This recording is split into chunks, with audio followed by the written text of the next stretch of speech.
कहानी शुरू होती है साताको नोहा से, एक हंसमुख ऊर्जावान मिडिल स्कूल की छात्रा जिसकी कल्पनाओं की कोई सीमा नहीं थी। उसका हर खाली पल अपनी ही फैंटेसी उपन्यास लिखने में बीतता था। एक ऐसी कहानी जो प्रेम, जादू और रोमांच से भरी हुई थी। उस कहानी की सुंदर नायिका का नाम भी उसने अपने ही नाम पर रखा था। शब्दों की उस दुनिया में पूरी तरह डूबी हुई कुनोहा को तभी झटका लगता है जब उसकी माँ अचानक कमरे में आ जाती है। माँ हैरान थी, इतनी देर से वो अंदर बंद क्यों थी। उन्हें लगा कि शायद वो पढ़ाई कर रही है, इसलिए उन्होंने पूछ लिया, तुम हर समय अंदर क्या करती रहती हो। कुनोहा बस हंस देती है। उसकी आंखों में अजीब सी चमक थी, आत्मविश्वास से भरी हुई। वो कहती है, अभी पढ़ाई सबसे ज़रूरी नहीं है, सबसे ज़रूरी है अपनी जादुई शक्ति को साधना। उसकी माँ वहीं खड़ी रह जाती है, पूरी तरह उलझी हुई, ये जाने बिना कि उसकी बेटी सच में मानती थी कि एक दिन उसे किसी और दुनिया में बुला लिया जाएगा और वहीं उसकी जादुई शक्ति जाग उठेगी। इसी विश्वास के साथ कुनोहा ये भी तय करती है कि वो एक पत्र छोड़ जाएगी जब तक वो कर सकती है। वो अपने नए जीवन की कल्पना करती है, एक सुंदर युवती जिसकी अपनी भव्य कहानी होगी। उसके लिए लिखना सिर्फ शौक नहीं था, वो तैयारी थी उस दिन की जब उसकी कल्पना हकीकत बन जाएगी। उस समय ये सब उसे बेहद महत्वपूर्ण लगता था। 10 साल बाद काम से घर लौटते समय कुनोहा को उसकी माँ का फ़ोन आता है। माँ बताती हैं कि उन्हें अलमारी में एक पुराना नोट मिला है। अब जबकि कुनोहा वहाँ नहीं रहती, वो पूछती हैं, क्या मैं इसे फेंक दूँ?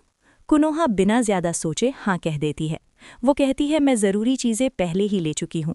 लेकिन फ़ोन कटते ही उसे याद आता है, वो वही पत्र था, वो पत्र जो उसने सालों पहले लिखा था अपने माता पिता के लिए, जब उसे किसी दूसरी दुनिया में बुलाया जाना था।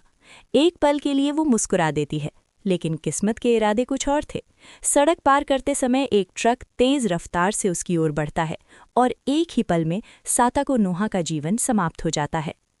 जब वो आंखें खोलती है तो जो दुनिया सामने होती है वो वही होती है जिसे उसने सालों पहले लिखा था। उस कहानी में एक भव्य जादुई साम्राज्य था और उसमें रहती थी नायिका, एक कुलीन काउंट की बेटी केनोहा। उसकी छोटी बहन की संभावित सगाई के लिए एक युवक आता है, जिनफोर्ड।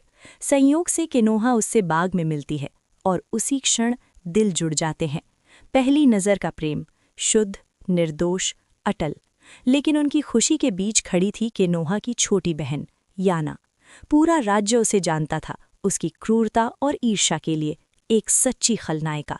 वो हर किसी में कमियां ढूंढती, हर जगह झगड़े खड़े करती और अपनी बहन से विशेष रूप से नफरत करती थी। इसी वजह से केनोहा और जिनफोर्ड को खुलेआम मिलने या सगाई घोषित करने की इजाज़त नहीं थी। फिर भी केनोहा अपनी बहन की परवाह करती थी, लेकिन याना की ईर्ष्या सोचे से कहीं गहरी थी। एक दिन याना का जुनून अंधकार में बदल जाता है। वो एक छायादार जादूगर से डार्क हिस्ट्री नामक वर्जित ग्रंथ ढूंढ निकालती है, एक ऐसी किताब जो पढ़ने वाले की पहचान को उधेड़ देती है। उसे विश्वास था कि इससे उसे अपनी बहन पर शक्ति मिल जाएगी, लेकिन जैसे ही उसने पन्ने पलटे, काली ऊर्जा का विस्फोट हो गया। उसका मन मरोड़ दिया गया, क्रोध उसमें भर गया। पन्नों में किनोहा के जीवन के अंश थे, वो पत्र भी जो किसी और दुनिया के लिए तैयारी में लिखा गया था। एक ऐसा संबंध जिसे याना न समझ सकी न नियंत्रित कर सकी। अंधकार ने उसे निगल लिया और उसी क्षण मरी हुई कुनोहा इस दुनिया में जाग उठती है। वो एक अजनबी छत को देखती है, दूसरे के शरीर में। इससे पहले कि वो कुछ समझ पाती, शाही निरीक्षक सैनिकों के साथ घुस आता है। आखिरकार याना मैग्नोलिया मिल गई। जब हथकड़ियां उसके हाथों में पड़ती हैं तो आरोप सुनाई देता है, किनोहा मैग्नोलिया की हत्या की प्रयास का। सब कुछ अवास्तविक लगता है। वो तो बस एक ऑफिस कर्मचारी थी, लेकिन अब वो उसी कहानी में अपराधी थी। अंधेरी कोठड़ी में स्मृतियां उमड़ पड़ती हैं, मुकदमा, गिरफ्तारी, याना का पतन। तभी सच्चाई उसे भीतर तक ठंडा कर देती है। वो नायिका नहीं बनी, वो बनी थी अपनी ही कहानी की खलनायिका। ठंडी नमी भरी कोठड़ी में याना अकेली बैठी थी, लोहे की सलाखों के पीछे। तभी धीमे सधे हुए कदमों की आहट गूंजती है। दरवाज़ा खुलता है। वो है किनोहा। उसकी उपस्थिति कोमल थी, फिर भी अधिकार से भरी हुई। वो आगे बढ़ती है, सलाखों के पास रुकती है और याना को बाहों में भर लेती है। क्या तुम ठीक हो? उसकी आवाज़ चिंता से कांप रही थी। तुम मिल गई, मैं बहुत राहत महसूस कर रही हूँ। याना का मन झकझोर कर रह जाता है। ये वही किनोहा थी, वो पात्र जिसे उसने कभी अपनी कहानी की देवी बनाया था। उसकी खुशबू साफ, शांत, लगभग दिव्य थी। उसकी आवाज़ इतनी शुद्ध कि याना का दिल अजीब सी बेचैनी से भर जाता है। किनोहा पूछती है, क्या मैं बहुत देर से आई? याना अवाक रह जाती है। वो किसी फरिश्ते के सामने खड़े होने जैसा महसूस करती है।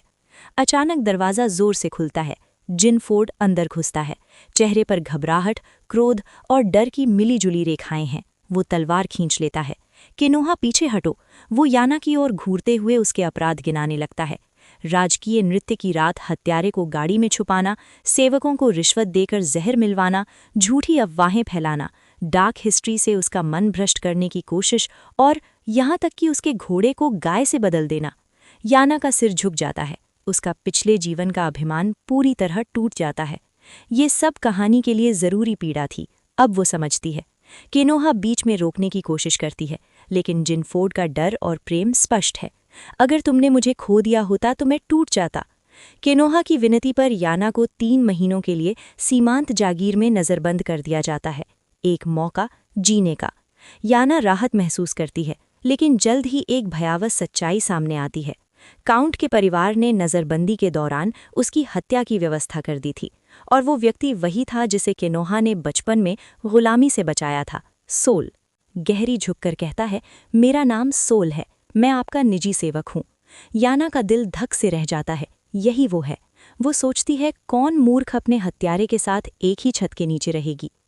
अकेली होते ही याना समझ जाती है, अगर उसे जीना है तो उसे अपनी कहानी याद रखनी होगी। ये दुनिया इंसानों, देवताओं और दानवों से भरी है। जादू के नियम वही हैं जो उसने लिखे थे, लेकिन सब व्यर्थ होगा अगर वो अपनी मृत्यु न रोक पाई। उसे साबित करना होगा कि वो खतरा नहीं है। वो सोल से कहती है कि वो अपनी बहन को पत्र लिखना चाहती है। उसके कदम बिना आवाज़ के चलते हैं, और यही सबसे डरावना है।